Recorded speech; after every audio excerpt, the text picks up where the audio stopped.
little pigs makes the proper care of bred sows most important. Shade, green pasture, and ground free of parasites are essential to the health of prospective mothers. Feed dispensers containing concentrates should be used in following a recommended diet throughout the life of the sow. Feeders placed on hard-surfaced platforms minimize waste and feed contamination. A steady supply of fresh, clean water, made available under sanitary conditions, is essential to the well-being of the animals. Proper care ensures profits. Portable houses afford the bred sows shelter, warmth, and comfort. Green feed, sunshine, and exercise are highly important, and herdsmen should be alert to segregate sows whose appearance indicates they are ready for farrowing.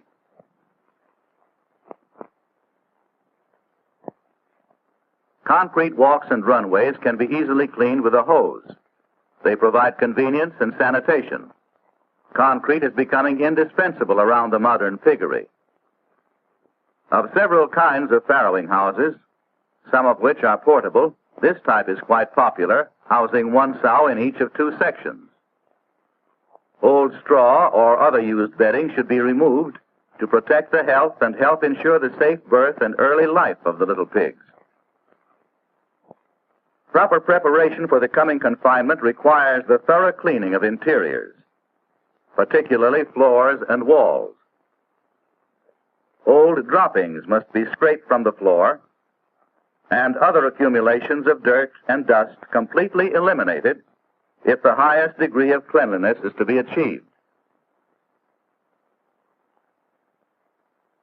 Then floors and walls should be thoroughly sprayed or washed with an approved disinfectant as a further precaution against infection from disease, germs, or bacteria.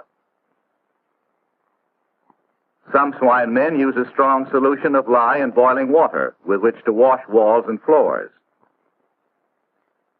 Careful handling will avoid burning of hands and clothing.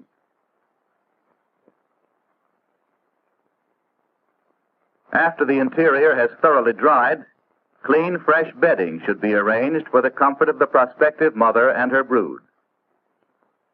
Some operators prefer chopped straw because it allows the little pigs more unimpeded freedom of movement. Be sure to spread the straw well under the guardrail so that young pigs lying behind it to escape being crushed by the sow will still have ample bedding.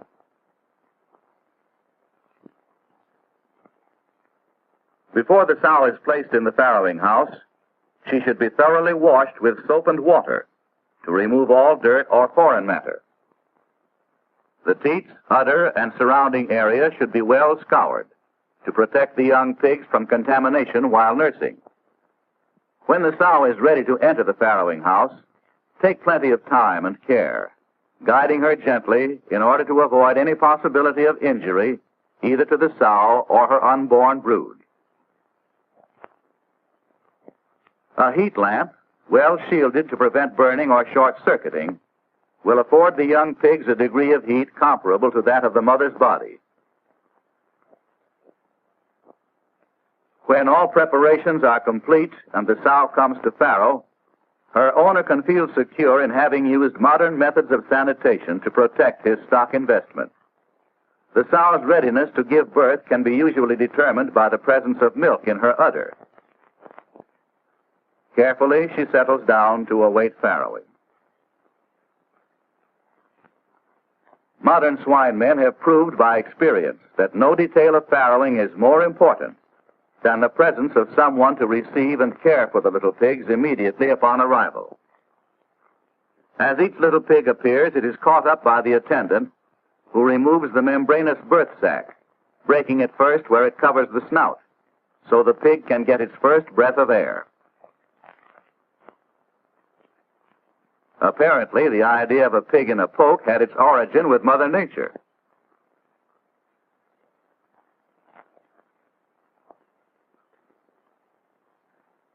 It is well to have plenty of clean material handy with which to dry the new arrivals. After a gentle rub-down and removal of all extraneous matter, the baby pig is placed beneath the heat lamp. This keeps the little ones warm and facilitates drying. It also minimizes the possibilities of the sow crushing the pigs until she completes the business at hand and issues her first call for dinner.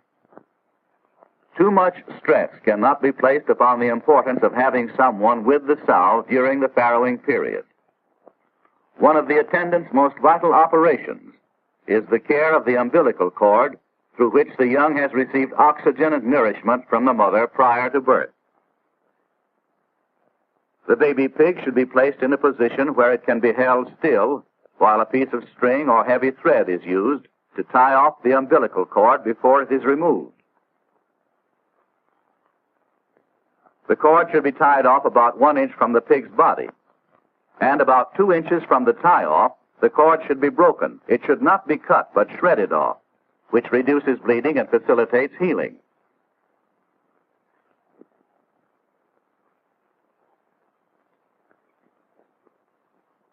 The added precaution of dousing the umbilical cord in iodine lessens the likelihood of infection. Raising pigs is a highly competitive business, and as nature is often slow and wasteful, it pays man to come to her assistance.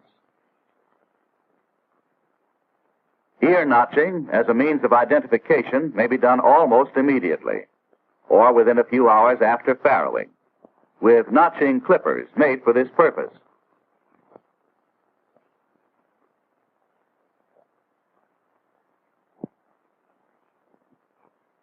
At the same time, the eye or wolf teeth should be clipped to prevent laceration of the sow's udder by the little pigs when nursing. Clipping of teeth should not be delayed, as the operation becomes more difficult when the teeth have hardened. The remaining stumps should be swabbed with an antiseptic to prevent all possibility of infection.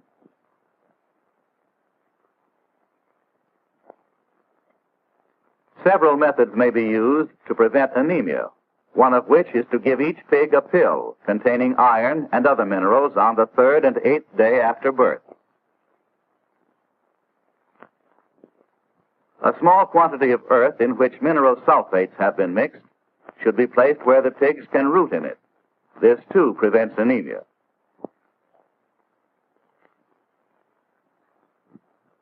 Where the soil is known to contain the necessary minerals, the earth alone is sufficient.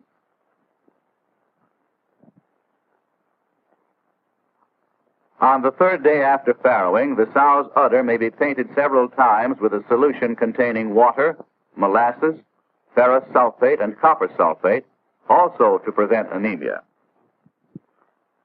Application with a paintbrush to the udder and surrounding area makes the formula easily accessible, so the pigs will get their required minerals while nursing.